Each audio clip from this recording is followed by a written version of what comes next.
Ladies and gentlemen, welcome to the AquaBrain. I'm your Virgil Drew. On today's show, we got a very special guest. He joined us on the group chat a couple Sundays ago.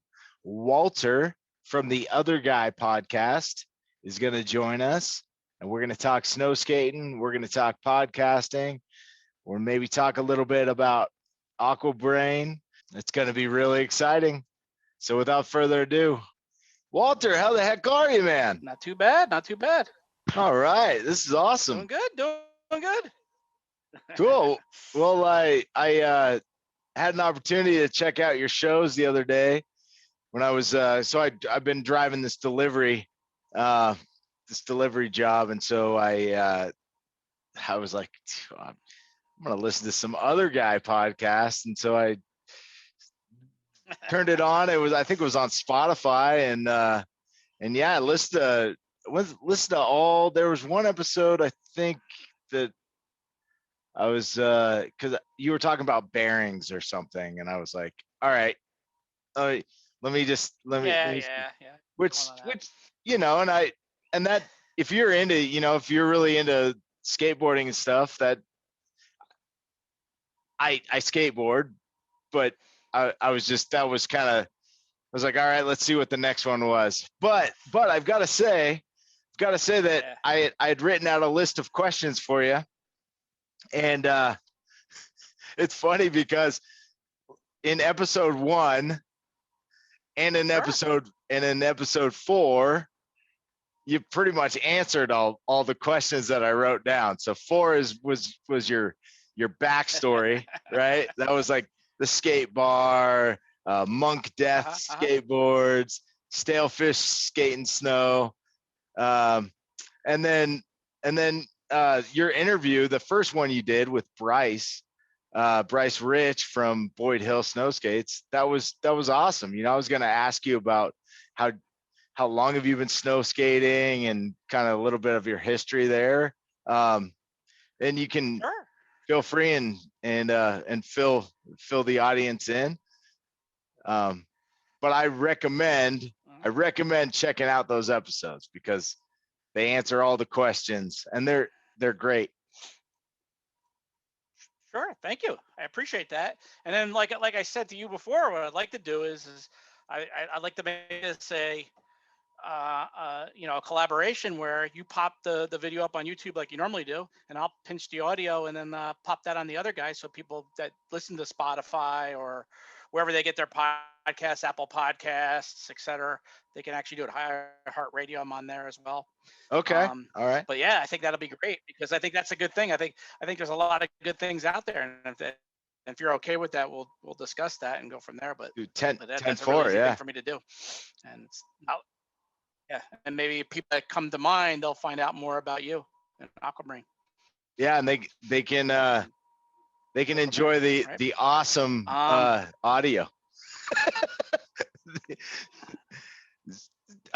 These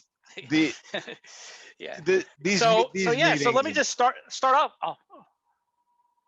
No, I was going to say that these meetings sometimes glitch. The audio is a little glitchy, so I apologize for the audience listening on Spotify or anybody listening to the Other Guy, that the digital artifacting that'll happen. Yeah. I'll see I'll listen to it and see if I can edit any of that or whatever it may be, but we'll see. But yeah, that's when I originally started. So what happened is obviously, you mentioned a few things that I've been involved in. And since I was a kid, I've been involved in skateboarding and bikes and later snowboarding, which snowboarding led to snow skating. But what I did last year is I had the idea last winter, because I was always listening to a lot of podcasts when I was driving to and from work and things like that. I'm like, that'd be a fun thing to try. I always like to try new things, right? So I was like, that'd be fun to do. And I had a whole list of people to start off with, right? And at first I wanted to cover Sort of Natural and then maybe do some of the other snow skate events. But as you all know, because everything took a turn for the worse, there's no other snow skate events. And then therefore, I always want to make my podcast somebody sitting across from me here, right? So it'd be just one-on-one conversation as opposed to digital glitches and things like that. And that just wasn't happening because of what happened, right? So I just kind of put the whole thing on pause, which was kind of a bummer. And there was, and it just didn't really go anywhere from that, right? So I just do one once in a while. That's why I tried the thing with the bearings. I was going to try a couple others with wheels, and just haven't did it. But now that maybe people are around me, I'll get a few more face-to-face interviews where I'm not doing the video, I'm just doing the audio, but still it's the conversation flows easier with that. But I saw what you're doing, and back to my episode 1, Bryce mentioned what you were doing, and it was kind of funny because I didn't know what was going on there, and I started checking it out a little bit here and there. Once Right again, on. free time, and Yeah. and I like it. You got a lot of my friends, so I see a lot of my friends on YouTube. So it's kind of interesting, exciting. And then we really first did our first meet when you did the conference call, if you will, whatever, where we all got Yeah. together and just had it. So that was kind of fun. Yeah, we definitely have to do more of those. Definitely. But yeah, so how I got started in the snow skating. So with my other guy, the whole thing was about, it could be anything, you know, it could be it started with snow skating, right? Because it was that time of year. But I had people, I was going to line up some brewers and some musicians and some people like that. Just anybody's just doing something different, right? And that was the whole concept of the other guy. And it just, like I said, it just kind of just stayed with skateboarding for the small amount of episodes I put out there. But maybe I'll do some more. But it's totally DIY. It's totally bad audio as well. You talk about glitching on yours. You know, I got my little mic here, and you know, like I think I'm the one with Bryce. You'll hear him lean back, and you'll hear the voice for a little bit. But then you know he makes up for it for sure. But I mean, that's just one of the things about it, and that's just the way I've done everything. That's why I've done Monk Death. When I had Stoughfish Skate and Snow, it was just raw, dingy, and just to the point, and that's just the way I like it. But I do like what you're doing. Thanks, and then man. so when I had my shop, when I had Stoughfish Skate and Snow, and I had it for like 3 years. I opened it up. Economy was doing kind of good, and then that's when we had that whole crash in 2008. So then I went from 5 out of 5 customers coming and buying things to, you know, 3 out of 5 customers coming. Really depends on people that have an extra income, right? But at the time, what was great about it is that I got it. You know, I already had a Premier snow skate, a flat deck. I had a couple of those, but in our local area there, because I was over in North Smithfield, Rhode Island, where I had that, we had Icon Snow Skates start up by Matt Plays and his dad. Okay. Yeah. You know, those are flat decks, and they're handmade in Uxbridge, Massachusetts, and you know, fantastic little piece of wood for sure. And so I brought them into the store because I was selling Premier on top of that. But I brought them in as a local one, and they're a little bit more high end than the Premier. Okay. And you know, that stuff flew off the shelves because, you know, obviously we got a lot of snow in Rhode Island, and there's nothing, you know, it went great for Christmas when grandparents came in, didn't know what to get their skateboarding grandson because they knew he already had skateboards and things like that, so they would buy them for those. And then there would be kids that would come in and buy them, know that snow was coming, right? So that I'd sell through the Premiers and the Icons every season. It was very cool. It was a guarantee, unlike the snowboards. Like the snowboards there's so many different, you know, types of snowboards and people's interest that you didn't always get that, right? So you can have stuff that would sit there and et cetera.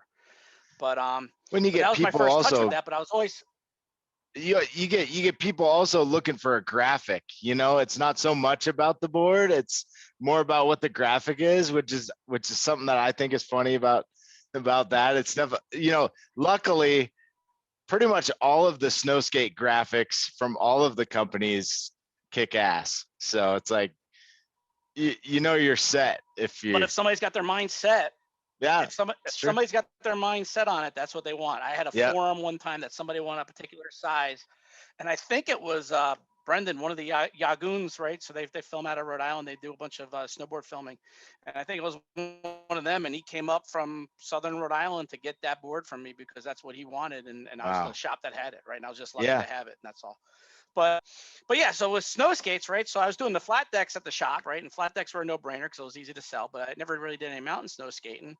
And I kind of wanted to put together a buy deck, right? So I wound up getting a Burton Source on eBay, and then I grabbed some rocker trucks, and then I found Boyd Hill, and that's where I got my first ever snow foam, and met with Bryce. And Bryce out of the gate was a solid dude, and you know, we went back and forth a little bit on the internet for sure.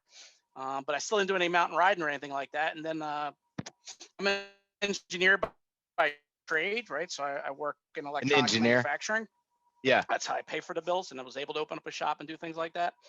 But and I had an opportunity to move out to Coeur d'Alene for work. And so I immediately thought I know somebody who lives out there. Bryce Rich, that's who. So I messaged him, and he goes, he goes, it's a great place to live. He goes, it's a, you got your mountains in the winter, and then you got epic summers every year.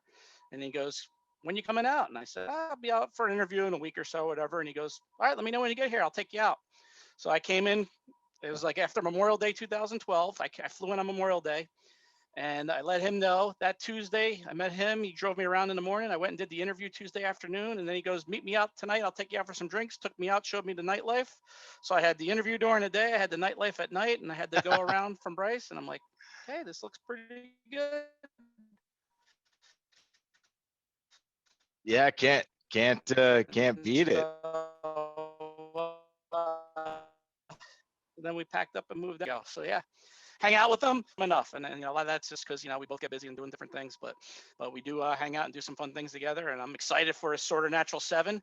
Hard to believe it's 7 years of that, but that's a fun thing. And I look for everybody to come into town because it's going to be a good old time with everybody. Gosh, I know, man. I'm only allowed one venture out of Boise this winter, or this spring, I should say. So hopefully I'll see you over at the starfish event over there, the Serpentine Massacre. Yeah, that'll be nice. They got a date on that yet? Is that the 23rd? 21st, I believe, is what I saw. Okay, cool. So I think that's it. I think that's right. That's a Sunday.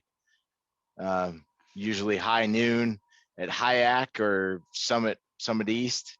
Hopefully I'm not talking out of school, Tim. Come on the show, pimp your pimp your stuff. No, yeah, but I'm really excited about that. I've got family in Seattle, so or in a suburb of Seattle, so it's kind of, it'll be nice. So I'll get a couple days with the family and get to see I haven't seen my parents in a while, and geez, it's been a while actually since I've seen my sisters as well and their kids, and my grandma. It's been she's been locked in her place. She calls them inmates, the people she lives with. They've been locked in their place, so I'm hoping at least I get to see her from the parking lot or something, like that'll be great. But anyway, yeah, so and I've got it. That was my mountain, that was my mountain. That was where I would always ride. It wasn't my mountain by any stretch, but that was always where I rode. So I've got a lot of friends, and I worked up there too for a while. And one of my really good friends, he's a lift mechanic, and he's letting me crash at his place. So that makes it nice, right? I mean, it's a little bit better when you have you can kind of like counteract some of the costs, right? Because I don't know what a lift ticket over there costs anymore. Sure. But anyway, yeah. So I'm sadly not going to be able to make the Sort of Natural, but it is on my list, and hopefully next year. I always say that. I say that every year. It's like next year. But it looks like a blast. I mean, I know Bryce does a good job. Yeah. No, I do the same thing. My son and I, we hit, because he snow skates as right. So he's been snow skating about 4 or 5 years now as well. Oh, cool. And so I started after I got out here. My first season, I just warmed up with all the mountains. I was still snowboarded. And then I got a 115 off of Bryce. And then I never looked back. So I wound up just snow skating all the time. I haven't strapped in since 2013, I think, or the 13-14 season, I think was the last time I strapped in. I love it, right? Yeah, I'm always curious. What makes people just make that decision. It's like, hey, you know what? I'm not gonna ride my snowboard anymore. I'd rather be on my snow skate. So what was that for you? Well, originally I wanted to try it on the mountain because, like I said, I'd flat deck and do things like that, and snowboarding I enjoy just carving down and having a lot of fun with it, and snow skating to me it was like, oh, let me try it without the straps in, because sometimes you feel awkward. I mean, you know how it is. Like I keep my knees somewhat straight because I'd like them somewhat straight. So then when I'm pushing onto the lift, it would be awkward and whatnot. So with snow skating, I have the ability to put my feet any way I want when I'm pushing around. Then I can just adjust that as I can on the fly, and it's fantastic.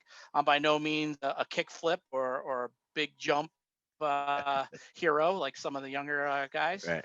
but for an old guy, I could just go out there and carve and have a lot of fun, and there's nothing better than just walking on and then jumping off, because I haven't used the Idaho strap in 3 years, so I don't think there's any more Idaho strap requirements at Silver Lookout anyway. Really? Hey, so I know that when my son's tearing up Schweitzer this season, so he's not getting any. That's awesome. I lost you for a second. Then I heard you lose me. Yeah, we've got a little bit of a lag going on, so you can blame the free platform that I'm using for these right now, because as you know, sometimes you just got to do these things on the cheap. But yeah, I mean, I don't know if it obviously costs to get hosted on stuff, and that was why I decided to just go with YouTube as my. I was going to use a video conferencing platform that's free. I'm limited on my length of episodes, right? So at a certain point, I'm just going to say, hey, it's been nice to have you on, and that was, and it, but yeah, so gotta go. I know, exactly. Well, time's up. But anyway, yeah. So I was gonna say, because you were talking about the strap requirement, and I've been reading some Facebook threads, and there's been definitely some back and forth about it's really cool, because it seems like there's a new group of people that have found snow skating, and it's like they're almost where a lot of people in the Northwest and stuff have been years ago, when they were trying to kind of like figure things out. And so I know that there are resorts that still require they don't let you walk on. So what is the Idaho strap that you're talking about? Well, originally when I first got my skate, that's what Bryce told me, is that a lot of the resorts you had to ride on, ride off, right? And we can all ride off. That's the easy part, but it's the riding on that you can't do without the strap, right? Right. And so the right way he recommended was take an old inner tube and tie it around and use that. I've seen people do that with bungees. What I wound up doing is I grabbed an old Decline snowboard leash. So it's the one that goes up to the knee. So it's kind of a long one. And so I wrapped that around with a carbiner, and then it just straps my foot on. And that's how I did it for, my first couple of years of doing it. Okay. But then one of the years, and I think it started as sort of natural. I think so somebody from the west side was going, I don't use that. They're not giving me a hard time. So my son and I stopped using them, and we never went back. We keep them in our pocket just in case. Yeah. Right. Because that's what's nice about the kind leash. It can fit right in your pocket, so you have it there. But we haven't used them since. The worst abuse I ever got for one was at 49 degrees north, but they kind of run that place like an East Coast resort with all kinds of rules and regulations and stuff. And down here in Idaho, at Silver and Lookout Pass, it's like a mom and pop mentality. Just go out and have fun, and that's what I love about going there for the sort of natural, both those mountains, because they're just so open to letting you have fun and not worried about rules, regulations, and all that crud that goes with it. Because back east where I grew up snowboarding, I mean, you ride a little rock on a wall off of the side of a fire trail, and the ski patrol's marking your pass, and really, what does that mean that you marked my pass? Well, now that I marked it, if I stop you again, I pull the pass. What? Come on. Wow. Yeah. And I get it, because they got insurance, and the insurance regulations do it. And but yeah, so that's the Idaho strap, and my son and I haven't used them in 3 years. So okay, so anybody who's watching this that is having trouble with the ride on, ride off thing, there's easier things.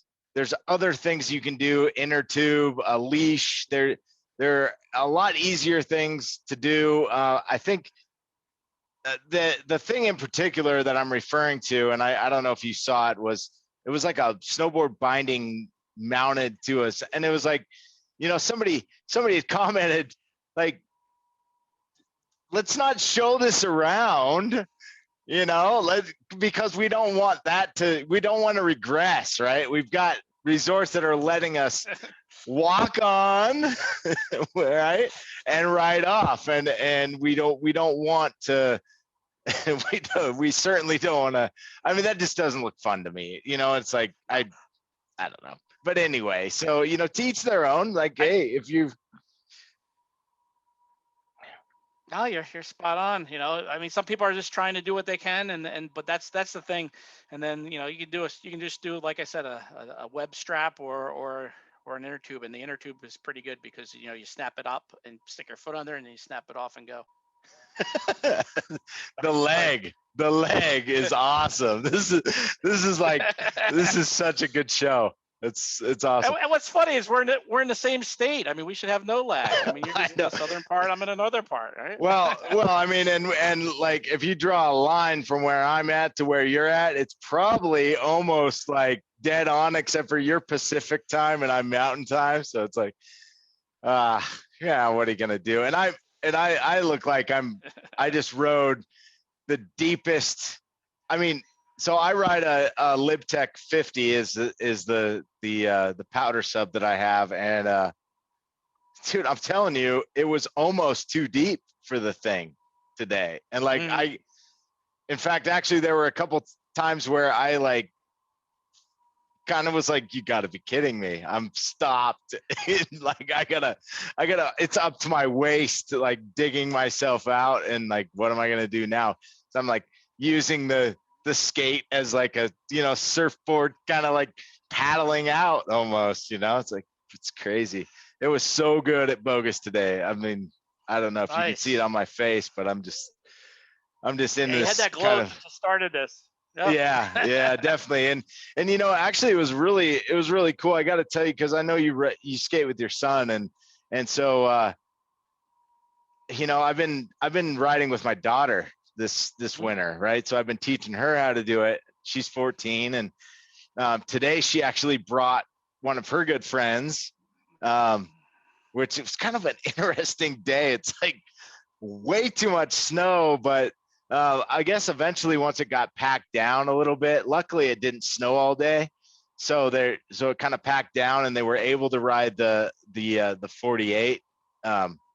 Normally, if there was any accumulation, they would have been toast. But so anyway, so my daughter's up there with her friend, and they're skating around and just riding with my daughter and sharing this, you know, this experience with her is I don't know, man. Sometimes I'm on the chair, and of course she's got her headphones in and she's doing her own thing, and, you know, don't talk to me sometimes, you know, but I just kind of look over and I'm just like, wow, like, this is really something special, you know? Yeah, no, it's a blast. And I remember you talking about her riding with you back when we did the call, but that's what happened to my son. So when I had the shop back in Rhode Island, you know, he was like 5, and so I got him a free pass, I got him a free lesson, and he was kind of like, okay, I did it, you know, where's the hot chocolate now? Right. And then that was a snowboard, yeah. Right? It wasn't a snow pass, where every 5th grader gets 3 lift tickets at the local mountain. Right. I took him at 5th grade, and he hasn't stopped since. Right. I mean, he just loved it. And, awesome. And just like you, for the past, you know, the past 6 years or whatever it was, him and I would go every weekend, and that's what we'd do.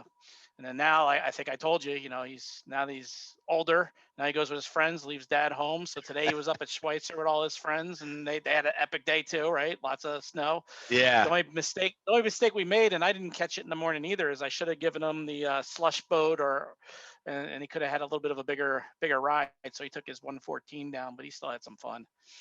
But yeah. Yeah, he's skinny, so he floats. He floats on the smaller decks for sure.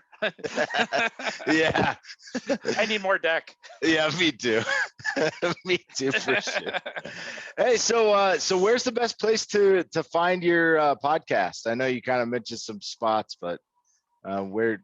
Well, everybody's different. So, I say Spotify. That seems to be most popular with people, but Spotify, iHeartRadio, and then, of course, the Apple podcasts. And that's where I download all my podcasts from Apple because it just works well with the phone. But, if you don't have an Apple phone, obviously you're not going to do that. But Spotify is a good one, and then iHeart Radio. And they like it if you they like it if you just give them 1 star on Apple. No, you're not. Wait. You're not. You're not able to say anything. I tried to catch you in a. Don't give them any stars. No, I'm just. The stars are up to your discretion. I don't know how that works. Yeah. I don't know how that works. I just know that a lot of the people that do it, where they have patrons and they promote a lot more things. They look forward to that type of stuff. I'm just doing it for fun. It all helps with the ranking for sure, right? But I just do it for fun, and like I said, and I'd like to, like I said, with everything going, maybe get some more folks over for some quick discussions. So, and you're really trying to do more of like the face-to-face kind of like, hey, that standard, that kind of a thing, that's more your speed. Mm-hmm.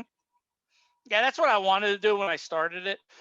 So this would be my first ever recorded where somebody wasn't here, right? Or it wasn't live. Yeah. So I just gave thumbs up.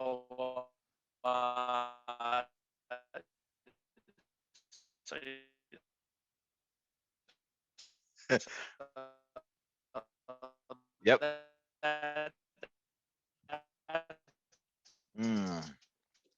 That's really that. Coffee. And yeah, I appreciate that. I was going to go with it, right? Everybody's got different podcasts, but are you promoting a sponsor there? Do you have a sponsor? So tell me about AquaBrainTV. No, man. What made you start that? And what's the name behind?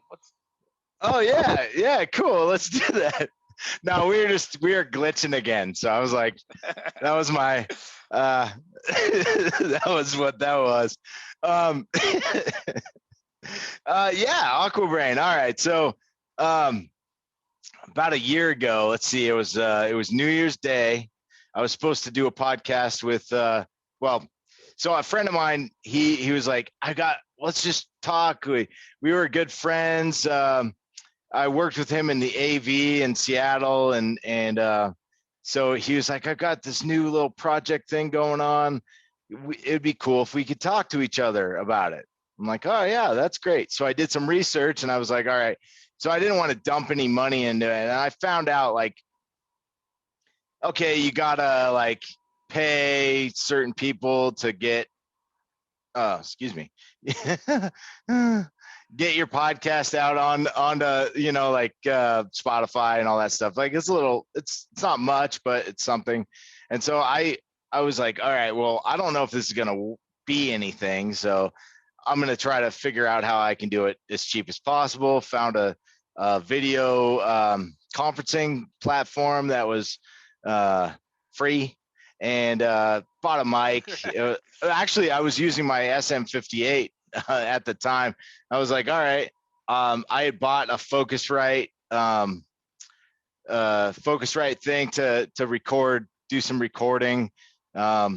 And so I used that, just plugged the SM in, and I'm sitting there on New Year's Day. I'm like, where is this guy? So he blew me off, right?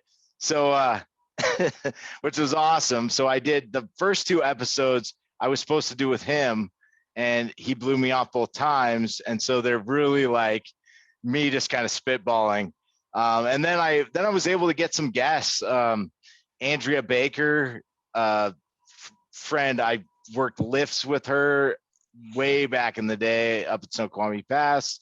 She came on. That's a good episode about like yoga and stuff like that. Had a guy that I worked AV with that was a music producer. He came on. Jeremy Jensen came on. Talked powder surfing. But obviously I love snow skating and I love the community. And so I'm really trying to get as many snow skaters on, which obviously is a cash cow. and so so hence the not putting too much money into the into the show. But the name AquaBrain actually stems from so I was in Montana, and I went to a kegger in the woods, broke up a fight. So the story goes, I broke up a fight, got knocked out, and got put into a coma. And I had I think 3 or 4 really close friends actually drove out and visited me in the hospital. I was in a coma for 11 days. They pumped fluid from my brain. I snapped out of it, kind of ended up back in the Seattle area. Conversation was not my, I pretty much had to start all over, you know? And so I've since gone to film school and all that stuff. But one of those friends that came out to visit me used to always call me AquaBrain as kind of like I don't know, a term of endearment or something, right? Like, I don't know. Maybe he was just pissed he had to drive out to visit me in the state or something. I don't know. But, so anyway, you know, good friend of mine. So anyway, so I'm trying to come up with a name for this, and I'm like, you know what? It's hard because there's a lot of names and a lot of them have been taken, and you know, and so it's like, well, I got to try to come up with something unique, and you know, this is a good opportunity for me to say that you know, I've done some work with Jesse Bertner in the past through my cousin, Think Tank, and so I always liked the brain logo, so I kind of bit that a little bit. Sorry, Jesse. And so I was like, AquaBrain, and so it was the easiest thing to like.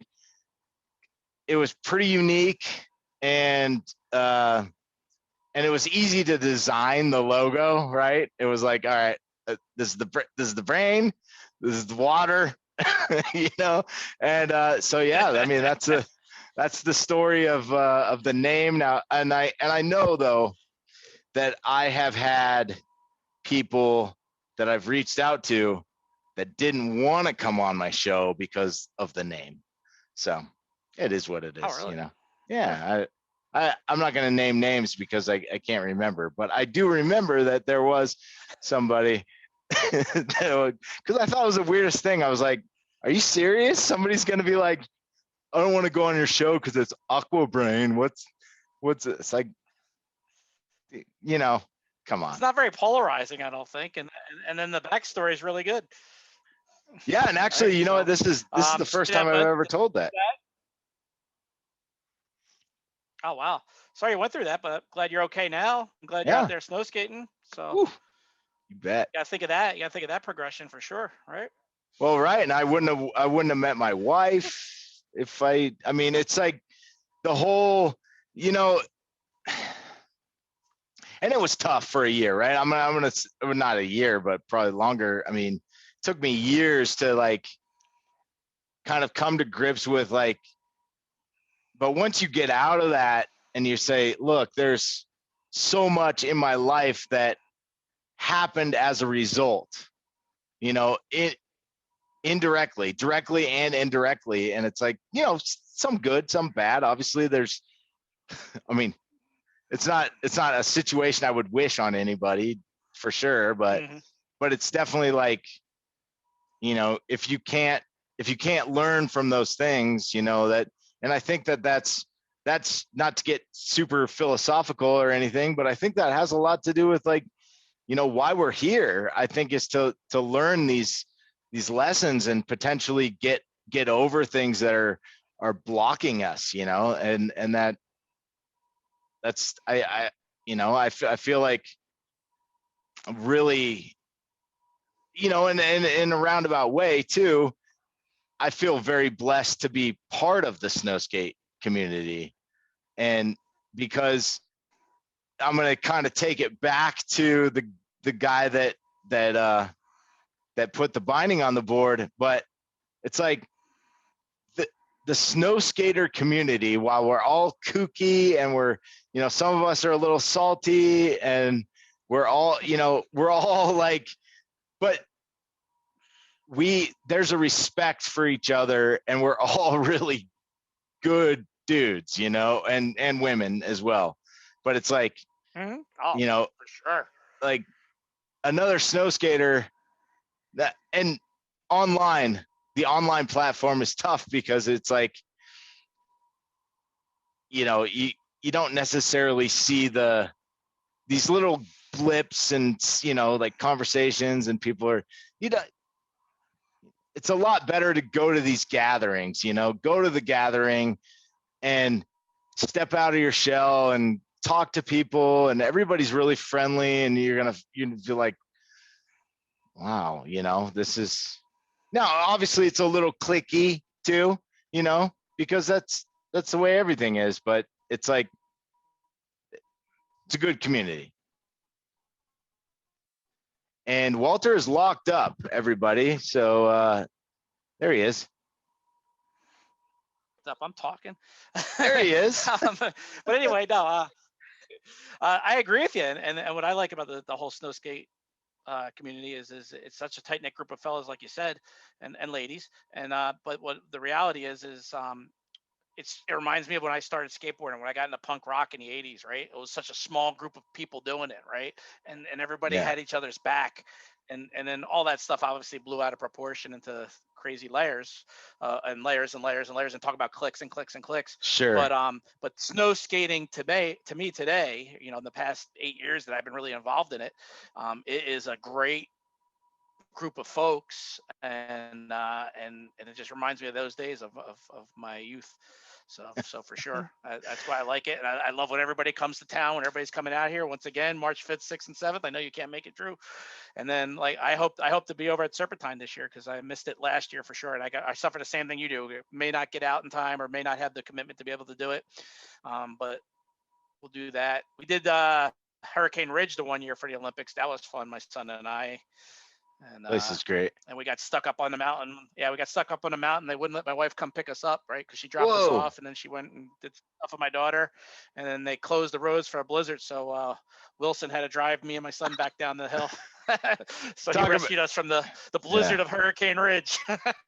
He's definitely like a snow skate figure that is he's done a lot for snow skating, and strong personality, but a great guy. So what, real over the summer. Oh no, go ahead. Tell your summer story. We're limited in time here, but we're lagging. Yeah, sure. But I wanted to say, like, what can listeners expect from your podcast going forward? Well, I'm going to probably try to revisit the list I had last year. I had a list of about a dozen people. I want to see who's still interested in doing it. So I want to break it up with folks that do their own thing. And like I said, it could be musicians, it could be brewers, it could be skateboarders, it could be snow skaters. Heck, I'd even let somebody that straps in with bindings get on, But I got no real biases. But, the whole thing is to come over and have a conversation, either a cup of coffee or beer or whatever they may like to drink. And then we can get that recorded and going from there. So I'm going to reach out to some folks for sure. And I'm sure there's people that reach out to me. And I'd like to really kick it into high gear. And do a couple a month, nothing big. Because back to what you're saying, I do it on the cheap, so I don't want to buy any kind of expensive plan, which I could if I wanted to. But like I said, it's just dirty and dingy for me, DIY. Yeah. So I throw on the mic, I record it, I'll pop in the intro. I won't do any editing typically. I'll just throw the intro in the beginning, and then if I throw a clip at the end. I'd love to throw in music, but I don't want to get into any kind of copyright issues and things like that. There's guys I listen to that have bands on, and they usually have people that actually have the rights to the music, so they can actually do it. Yeah. but that's what I like to do. You know, previously I did monk desk skateboards. I still dabble in some skateboard stuff here and there, but not much. It's just a hobby. It's not making a living or anything like that. It's just more of giving back to skateboarding. And then I always like to promote my friends in snow skating, right? So obviously I always like to promote Bryce. But another little unsung hero is Kurt down at -7. He made my top deck for my new ride this year, and I actually picked it up from him in person down there over killer. just just before Thanksgiving. And that was a hell of a top deck that he made for me. He's got this nice like grip built into the varnish, and so it's great for when you're gonna ride off, because you grab the decking and throw right down. You don't have to put any kind of fancy stuff like previously you see people put, like, you know, extra foam or whatnot on there. Yeah. So he did a fantastic job with that, and so I recommend his top decks if you can get your hands on them. Not that Bryce's are bad, because his top decks are good too. I got plenty of those as well. But yeah, I think it was something that Wilson said to me once. He goes, you know, every snow skate I have, I can tell you who made it. And it's kind of neat. That's what's great back about snow skating, right? It's all DIY, right? It's all these guys making stuff in their shops, or doing stuff in their own free time, or helping create something new. And that's what's fun and exciting, right? So we all get that same question at the mountain all the time. Did you make that? Well, I might have built it, but I didn't make it, but I can tell you who did. Man. And that's what's great about it. So. Yeah. We should do an other guy episode where we just talk about the questions that we get asked. That'd be good. That'll be good.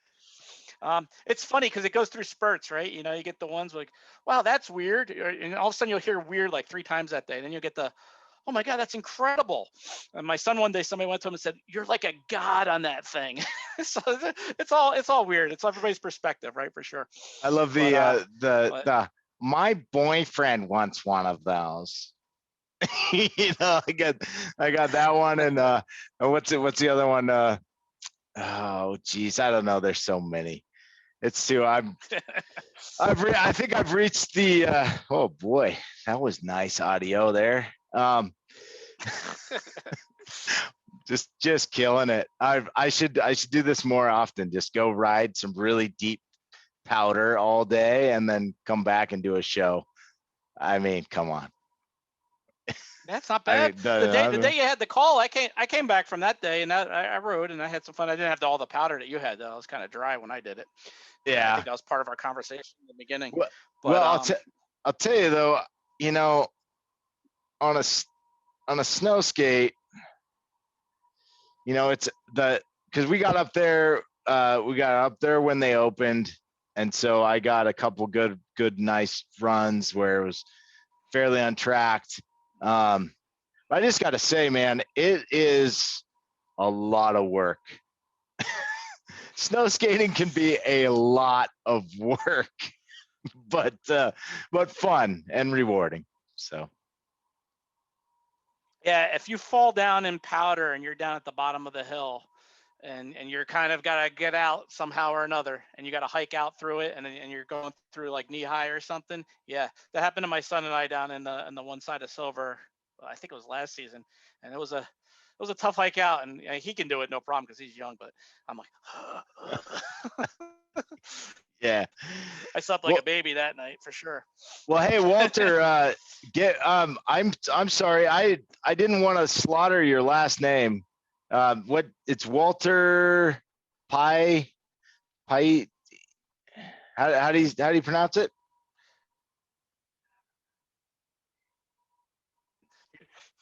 Pierowski. See, I knew I was going to slaughter it. The Other Guy podcast. Walter, thank you for joining me in the brain, man. We'll have to do this again. Hey, thanks for having me, Drew. This has been AquaBrainTV. Remember to keep your head up and keep those knees bent.